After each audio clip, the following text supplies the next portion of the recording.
विषयी माहिती सांगत आहे. ती तुम्ही शांतपणे ऐकावी ही माझी नम्र विनंती. स्वराज्य माझा जन्मसिद्ध हक्क आहे आणि तो मी मिळवणारच, अशी सिंहगर्जना करणारे धाडसी व्यक्तिमत्व म्हणजेच लोकमान्य टिळक. भारताच्या लढ्यातील ते थोर स्वातंत्र्य सेनानी होते. लोकमान्य टिळकांचे संपूर्ण नाव बाळ गंगाधर टिळक असे होते. त्यांचे जन्मनाव केशव असे होते, पण सर्वजण लाडाने त्यांना बाळ असे म्हणत.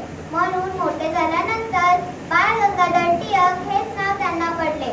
लोकमान्य टिळकांचा जन्म 23 जुलै 1856 रोजी रत्नागिरी जिल्ह्यातील चिखली या गावी झाला. त्यांच्या वडिलांचे नाव गंगाधर आणि आईचे नाव पार्वतीबाई असे होते. लहानपणापासूनच टिळक अतिशय हुशार व कुशाग्र बुद्धीचे होते.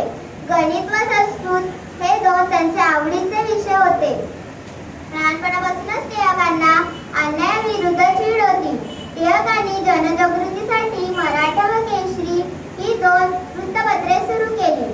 त्याचबरोबर गणेश उत्सव व शिवजयंती उत्सव सुद्धा सुरू केले.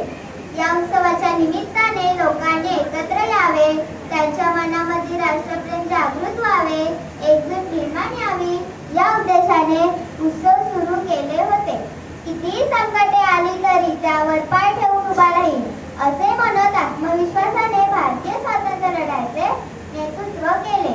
आजही त्यांचे नाव, त्यांचा विचार भारतीयांच्या हृदयात कोरले आहे. म्हणूनच असे म्हणावेसे वाटते की लोकमान्य झालात तुम्ही भूत भविष्यान वर्तमानी. लोकमान्य झालात तुम्ही भूत भविष्यान तुमच्या देशप्रेमाच्या गोष्टी आजही इतिहासाच्या पानोपानी. तुमच्या देश